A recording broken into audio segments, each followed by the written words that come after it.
Tuhan dan karunia, ku terjebak di antara dua dunia. Jalani sebuah kutukan dan karunia, ku terjebak di antara dua dunia.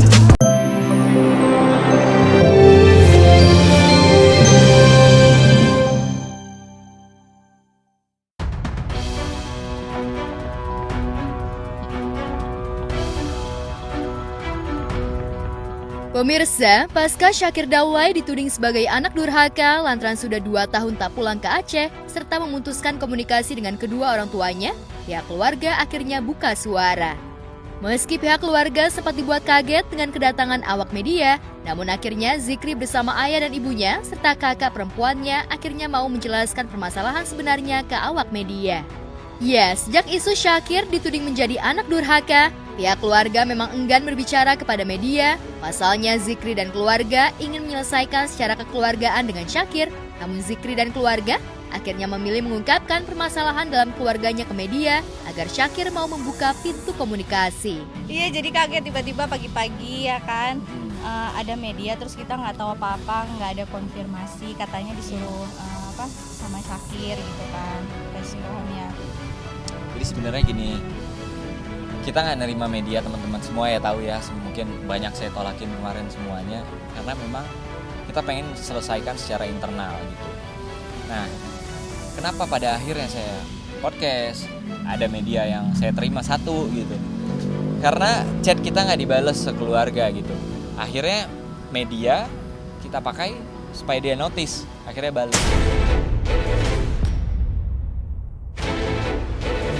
Keputusan Zikri berbicara kepada media akhirnya membuahkan hasil. Senin malam, Syakir akhirnya pulang ke rumah dan menemui kedua orang tuanya. Sayangnya, kepulangan Syakir bukan untuk meminta maaf dan berkomunikasi dengan kedua orang tuanya, serta menjelaskan alasan kenapa Syakir tak pernah pulang dan membalas chat sang mama. Lantas, benarkah kepulangan Syakir hanya demi konten untuk media sosialnya? Benarkah kepulangan Syakir hanya sebagai pencitraan demi image dirinya yang dianggap sebagai artis yang soleh dan taat beragama? Selesai secara baik-baik sama Syakir sekeluarga, karena Syakir belum ada omongan apa-apa ke orang tua, belum ada minta maaf sama sekali. Hanya datang say hi, bikin story, hanya untuk publisitas dia aja. Mungkin seperti kata kakak saya di story Syakir kemarin, jangan pencitraan gitu. Setelah itu Syakir alhamdulillah datang. Ya udah, kita tutup case close semalam. Tapi sebenarnya belum case close antara Syakir dan keluarga gitu. Masih ada hal internal yang mau dibicarakan gitu sampai selesai.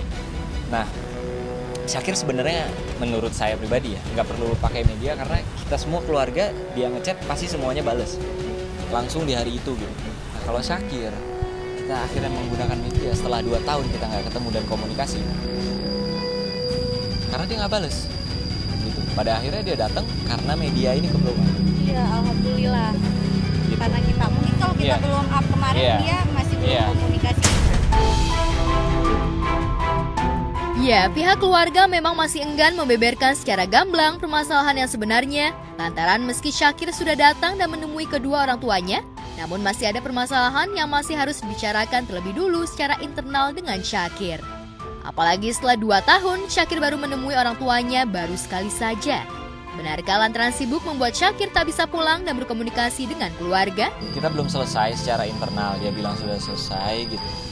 Pasti dia akan hilang lagi gitu komunikasinya, ketemu keluarganya gitu. Tapi kita nggak menyalahkan Syakir, mungkin dia ada kesibukan di luar sana yang nggak bisa ketemu keluarga. Cuma saya amazing aja, berarti adik saya keren banget nih, kesibukannya udah melebihi presiden. Berarti adik saya keren banget nih, kesibukannya udah melebihi presiden gitu. Sebelum berbicara kepada media, pihak keluarga sudah berusaha untuk berkomunikasi dengan Syakir. Bahkan Hamimi Daulay, kakak perempuan Syakir, sempat mendapat hujatan dari netizen lantaran mengumbar aib keluarga ke media sosial. Lantas benarkah sebelum mengungkapkan permasalahan keluarga ke media sosial, Zikri dan Hamimi sempat mencoba menghubungi Syakir? Semalam dia sempat ngomong sejam dengan saya. Enggak, sedikit. Kita memang belum selesai, jadi kita masih mau ngumpul dulu.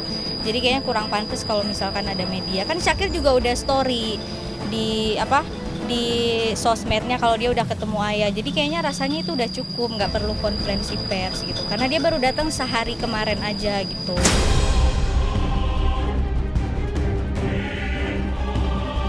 Ya, sejak dituding sebagai anak durhaka, Syakir yang sempat bungkam akhirnya buka suara. Syakir mengaku apa yang ditudingkan kepadanya tidaklah benar. Dirinya masih pulang ke rumah dan masih berkomunikasi dengan kedua orang tuanya. Apalagi jika akan melakukan sesuatu, Syakir selalu meminta restu kepada kedua orang tuanya. Mau bilang kalau yang pertama soal yang diberitakan, soal saya anak durhaka, kalau bilang misalnya, terus nggak pulang, terus nggak balas chat, itu semua keliru. Karena saya pulang dan saya juga balas chat, gitu kan. Apalagi dengan ibu. Kadang setiap sebelum urusan pasti saya selalu minta doa ibu saya. Makanya yang Syakir bingung sebenarnya bukan nggak pulang. Emang Syakir kan lumayan lagi banyak urusan kan kemarin, gitu ya kan. Mungkin nggak seperti Syakir yang dulu yang mungkin bisa setiap hari di rumah, ya kan. Belakangan ini kan lumayan sibuk banget. Tapi kalau pulang-pulang, boleh ditanya sama ibu Syakir kalau pulang ngapain aja gitu. Cuman Syakir memang nggak suka nge-up hal-hal keluarga di media. Intinya teman-teman cuman mau bilang bahwa Syakir sebenarnya sayang banget sama keluarga. Gak mungkin Syakir berjuang sejauh ini, gak mungkin Syakir kerja keras sejauh ini kalau bukan untuk mereka. Tak hanya itu, Syakir juga memposting momen pertemuan dirinya dengan kedua orang tuanya saat mendatangi rumah ayah dan ibunya.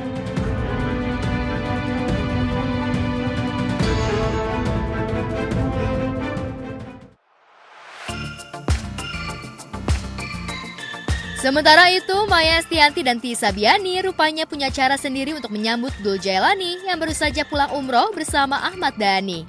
Bunda Maya dan calon menantunya ini rupanya ingin mengerjai Dul. Hal ini dilakukan lantaran Dul harus pergi ke Tasik untuk urusan pekerjaan. Benarkah Dul kecewa lantaran Tisa tak menjemputnya di bandara? Bisa nggak ikut jemput tuh? Enggak. Sakit ya? Hai guys, hari ini si Dul mau pulang umroh, and di sini Tisa lagi mau kasih surprise kalau dia ada di sini, tapi kita nggak bilang sama Dul kalau ada Tisa di sini. Jadi dia tadi dia mau beli nggak boleh masuk, dia cuma masuk Tisa aja di sini dan surprise ya. Iya, surprise banget. Aku bilang nggak bisa ikut karena lagi gak enak badan. Template banget alasannya. Oke, kita terlihat ini ya seperti apa Dul surprise. Tapi kan Dul orangnya jarang bisa ke surprise ya kalau nggak salah ya. Tapi Bisa, kita lihat, iya sih, bisa ya. Jarang. Aku terlalu sering sih kasih surprise. Iya, ekspresinya terlalu hai gitu doang kayak Mae. Gitu. Loh, kok di sini gitu Paling doang. gitu doang. Aku kasih tahu ya guys ya, habis ini Dul ini sekarang jam berapa? Jam 11 malam. Jam 12 dia langsung berangkat ke Tasik. Aduh, baru pulang umroh dia langsung ke Tasik habis ini ya. Jadi dia cuma punya waktu 1 jam untuk packing ke Tasik langsung, dan aku juga habis ini mau pergi minggu depan lama 2 minggu lebih. Jadi makanya aku sengaja tungguin Dul untuk ketemu sebentar karena habis ini aku juga pulang ke apartemen. Ya, awalnya Bunda Maya dan Tisa berharap jika Dul akan kaget dan senang dengan kejutan yang diberikan, namun justru dibuat kecewa lantaran Dul bersikap biasa saja. Apalagi Dul malah justru sibuk packing untuk langsung berangkat ke Tasik. Oh, jadi Tisa disuruh bawa selimut aja ntar ya. Iya. Pura-pura cosplay jadi Dedi.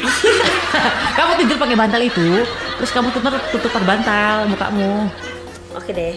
Ini dikit lagi banget loh, Udah di mana dia? Ini dia sudah di Jati Padang. Ya udah kamu tutup pakai bantal mukanya gini loh. Tung. Ya kelihatan gak Bun?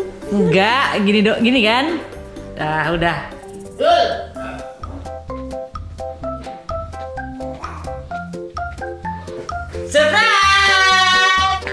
Loh. Ada dia. Sakit.